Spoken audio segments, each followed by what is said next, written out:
Hi, I'm MacKenzie Fegan, and this is 112BK. Coming up, trains, campaigns, and Mary Janes. Governor Cuomo's State of the State address covered lots of ground, and political reporter Jarrett Murphy is here to dissect it. He used to call marijuana a gateway drug. Now he's calling for it to be, I guess, a gateway we can all open up and go through. And then the question we're all afraid to ask for fear of appearing stupid. What is democracy? A new documentary helps us out. Democracy needs to go much deeper. It needs to be part of the fabric of our lives, and it's something that we do. It's not just, it's not just these rules that then we just sort of polish and protect and keep cordoned off from the rest of life.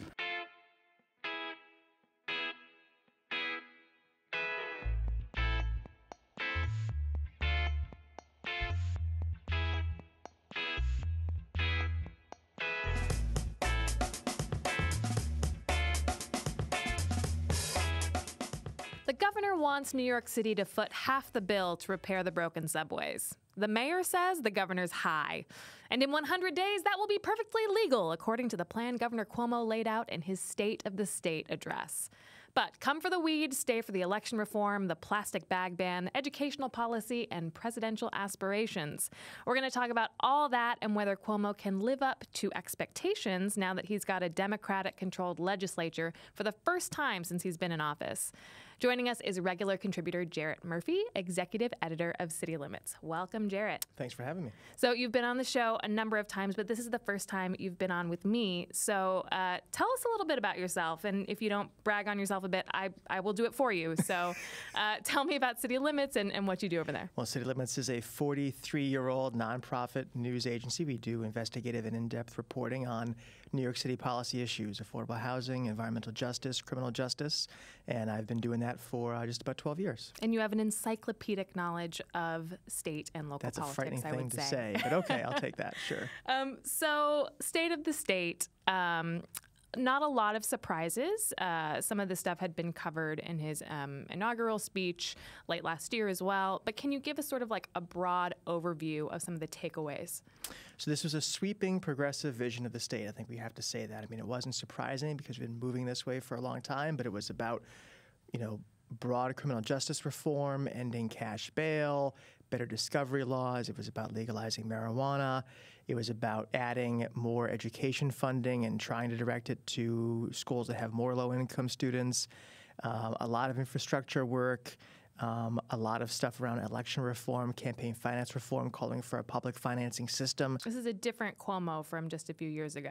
Yeah, I mean, I've been thinking about these speeches going back over his entire, gubernatorial time. And yeah, first few were very centrist, very let's solve problems. The state's a mess. Let's be grown-ups, put the house in order. And that was coming out of the financial crisis. It was a different time, resisting some of the very things that he was calling for yesterday. He used to call marijuana a gateway drug. Now he's calling for it to be, I guess, a gateway we can all open up and go through. Sure. So he finally has a Democratic-controlled legislature, and he said that he felt liberated. He said, it's just us. We are in control. Do you think he actually feels that way, or is he a little sad that he no longer has a scapegoat? That's been everyone's suspicion that, he liked working with Republicans, and he did. I mean, he used that to his advantage. Andrew Cuomo is a masterful politician.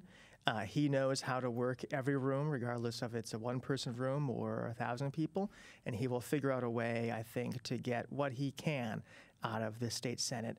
It is a Democratic majority of 40. That's a very powerful, sizable majority. So I want to get to the substance in just a moment, but you mentioned what a skilled politician he is. And there are a few quirks when he delivers State of the States like this or other addresses.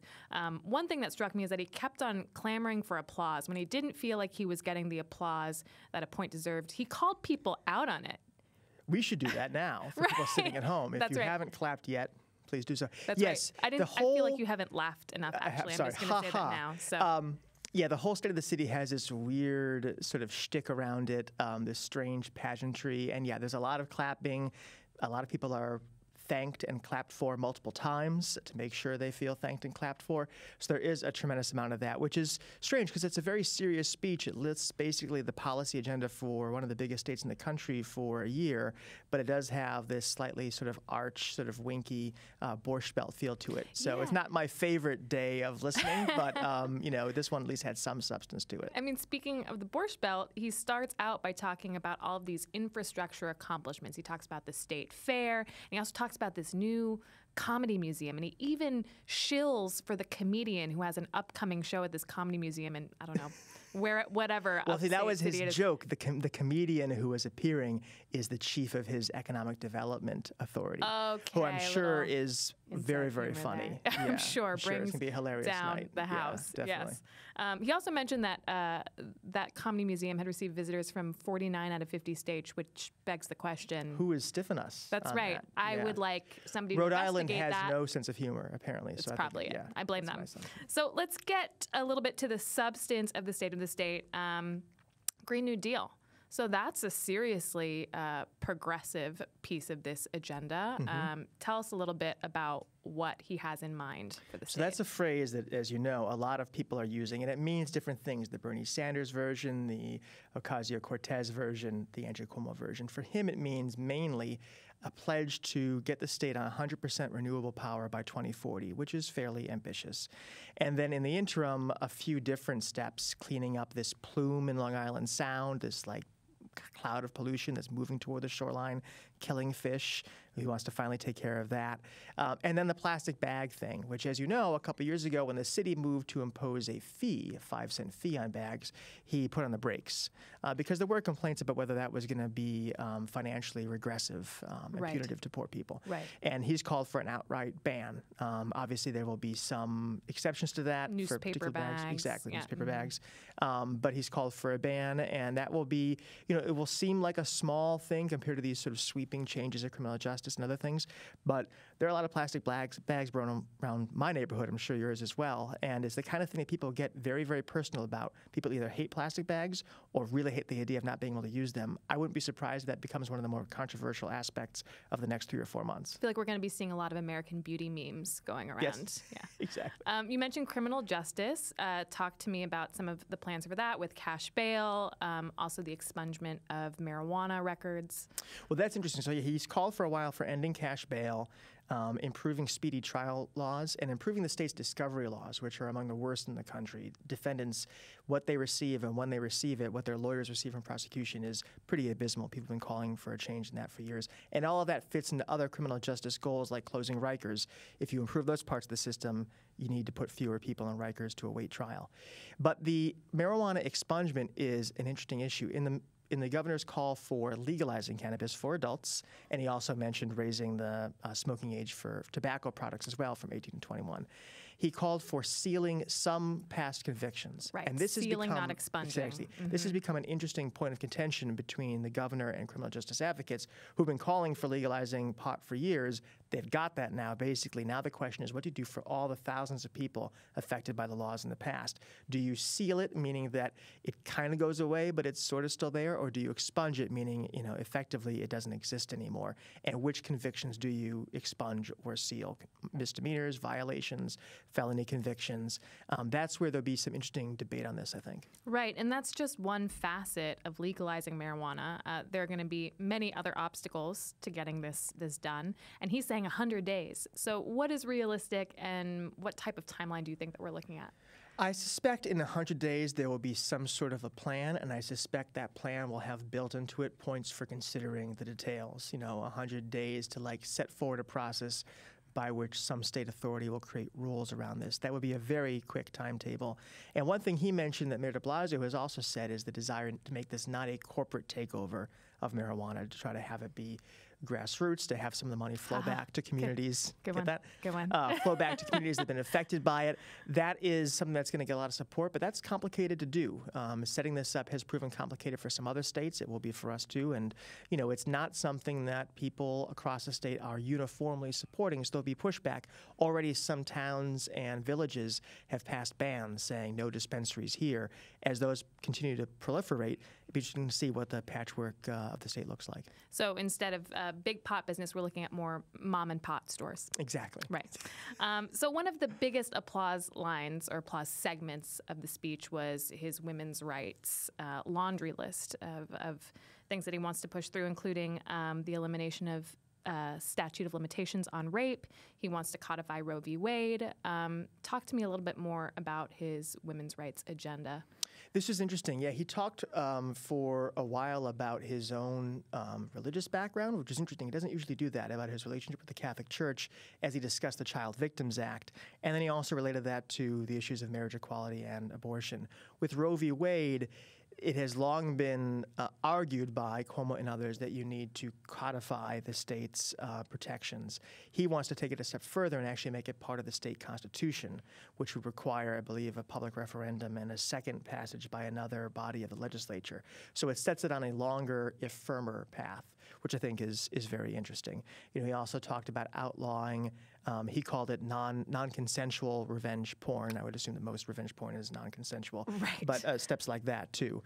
Let's talk about the MTA, something that is on the forefront of all of our minds. Did he talk about the L train shutdown at all? Did he talk about how we're paying for MTA repairs? Did he talk about the process by which these things need to be approved by both the governor and the mayor? This was interesting. So he developed a couple things that he's talked about for a while. One is congestion pricing. We know he supports that now.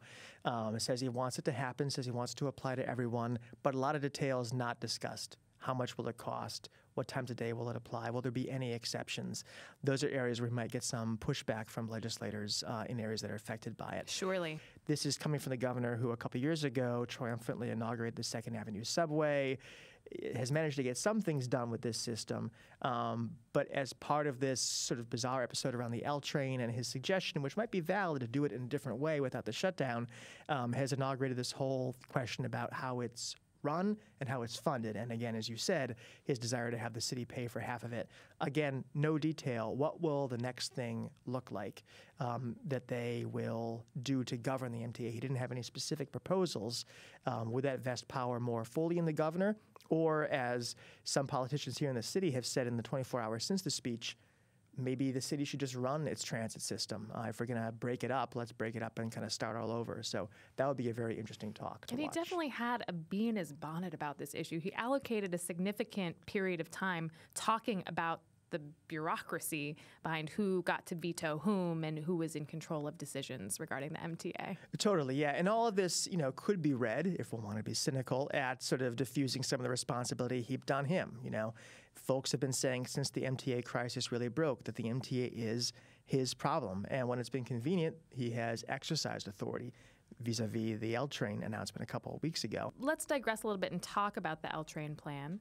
There have been some reports that his plan to not shut down the L train and to rack the cables was actually examined by the MTA a couple years ago and found to be too risky or too unsafe. Mm-hmm. Where are we with that? What's the current The word on that is that they did look at it, and there was a concern about how they would mount these wires to the wall.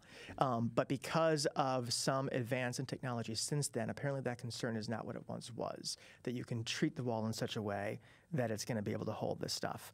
This is coming from someone who, has never built anything other than a bookshelf.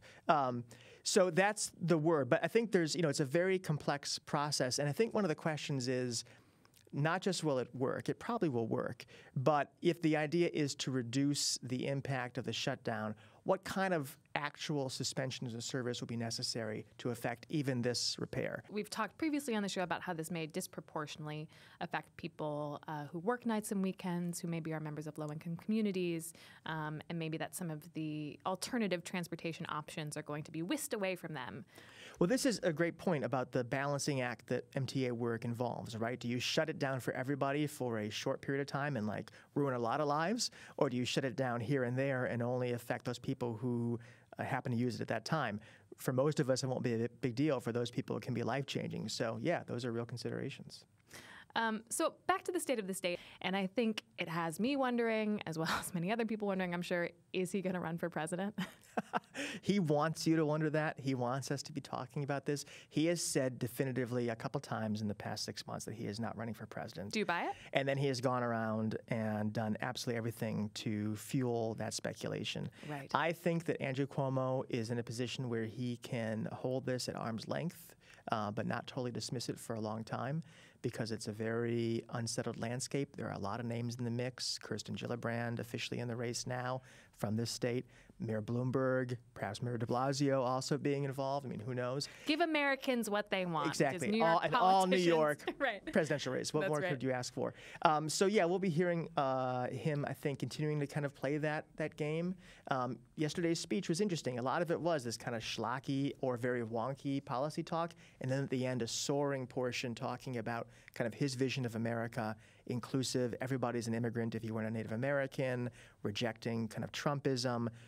That is interesting to watch, because that's the kind of thing that will go on CNN, not the stuff about, the trash can in Utica that he's funded. Right. But what a trash can in Utica. It's a beautiful trash can. Let's have some applause for that. Final question for you. If you were a betting man, which, by the way, you may be able to bet on sports at upstate apparently, casinos. at the casinos, which are otherwise not doing very well. That's Story right. for a different time. So if you were a betting man and you had to put money on either de Blasio or Cuomo running for president, who would it be? De Blasio won't do it. Cuomo, I'd put, I'd call him, 50-50. Okay. Thanks so much for joining us, Jarrett. Appreciate your time.